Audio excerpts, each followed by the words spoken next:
মনের মধ্যে সবসময় একটা ভয় কাজ করে যে আমার কোন শব্দ বা আমার কোন কাজ বা আমার কোন প্রতিবেদন আসলে আমার নিজের জীবন আসলে হুমকির মুখে পড়ে।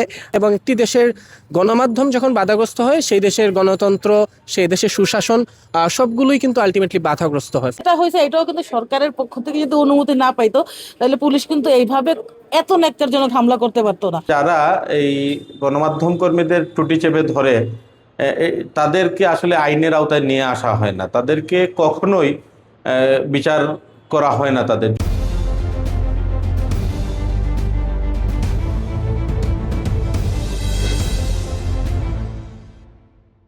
আমাদের গণ অভ্যুত্থানের যে আকাঙ্ক্ষা ছিল যে আমরা যারা সাংবাদিকরা আছি তারা নির্বিঘ্নে আমাদের কাজ পেশাগত দায়িত্ব পালন করব। কিন্তু আমরা দেখলাম যে এরপর বারংবার কখনো কোনো কার্যালয়ে জ্বালিয়ে দেওয়া হচ্ছে, কখনো পেশাগত অবস্থায় দায়িত্ব পালনকালে সাংবাদিকদের উপর হামলা হচ্ছে, এবং রাষ্ট্রীয় বাহিনী দ্বারা যে হামলাটা হলো সেটি বর্বরচিত, এবং সেটি আসলে নিন্দা জানানোর ভাষা নেই। কারণ এই রকম আচরণের প্রেক্ষিতে বাংলাদেশের স্বাধীন যে গণমাধ্যমের যে কাজ সেটি বাধাগ্রস্ত হয়, এবং একটি দেশের গণমাধ্যম যখন বাধাগ্রস্ত হয়, সেই দেশের গণতন্ত্র, সেই দেশের সুশাসন সবগুলোই কিন্তু আলটিমেটলি বাধাগ্রস্ত হয়। সাংবাদিকরা যেহেতু সামনে থাকেন, বরাবরই আসলে যে কোনো জিনিসের অ্যাটাকটা সবার আগে সাংবাদিকদের উপরই হয়। বাট এবার দেখা যাচ্ছে অন্যবারের চেয়ে একটু ডিফারেন্ট, ইচ্ছাকৃত পরিকল্পিতভাবে আক্রমণ করা হচ্ছে এটা প্রশাসনের পক্ষ থেকে। এটা আসলেই খুবই দুঃখজনক, না এটা আসলে ন্যাক্কারজনক। এবং সরকার কিন্তু সবাই সমান, আপনি আওয়ামী লীগ সরকার বলেন আর অন্তর্বর্তী বলেন বা সামনে যেটাই আসবে, সব সরকারই সরকার, এবং প্রশাসন সবসময় কিন্তু সরকারের কথাই চলে। গতকালকে যেটা হয়েছে, এটাও কিন্তু সরকারের পক্ষ থেকে যদি অনুমতি না পাইতো, তাহলে পুলিশ কিন্তু এইভাবে এত ন্যাক্কারজনক হামলা করতে পারতো না। তো এখানে আমি সরাসরি পুলিশকে দোষারোপ করেও পারবো না, কারণ পুলিশ একজনের অনুমতি নিয়েই আসছে এখানে মানুষজনকে পেটানোর জন্য। এর আগে দেখা গেল 7 জন 8 জন মিলে মানে একটা মিছিল দিল, ওইখানে মানে কিছুই হইলো না। তৌহিদি জনতার ব্যানারে এত বড় বড় মব হচ্ছে, ওইখানে পুলিশ যায় মারধর করে না। কেন করে না? কারণ সরকার চায় না।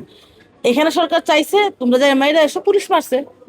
সানশাইন আটা ময়দা সুজি, ভালোবাসায় তৈরি। আমরা গত কয়েকদিন ধরেই দেখছি সাংবাদিকদের রাস্তায় পেটানো হচ্ছে, কখনো সাংবাদিকদের পুরো অফিসটা তুলে এনে যাওয়া হচ্ছে। এটি আসলে 24-এর যে অঙ্গীকার বা 24-এর যে চেতনা বলা হচ্ছিল সেটির সঙ্গে সাংঘর্ষিক বিষয়। আমরা দেখেছি স্বাধীনতার পরবর্তী সময় থেকেই গণমাধ্যমের উপর নানাভাবে আঘাত এসেছে, কিন্তু ভয়াবহভাবে গত 15 বছর ধরেই কিন্তু একটা ফরম্যাটে ছিল।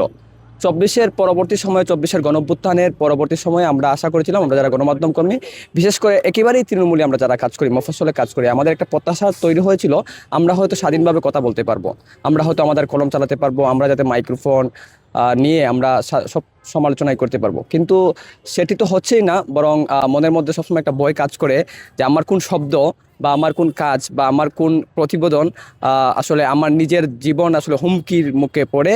যারা এই গণমাধ্যম কর্মীদের টুটি চেপে ধরে তাদেরকে আসলে আইনের আওতায় নিয়ে আসা হয় না, তাদেরকে কখনোই বিচার করা হয় না তাদের। যদি এই সকল বিষয়ে তাদেরকে একটু কঠোরভাবে দমন করা হতো এবং আইনানুগ ব্যবস্থা নেওয়া হতো তাদের যারা হামলাকারী তাদের প্রতি, তাহলে পরবর্তীতে আর কেউ সাহস করতো না।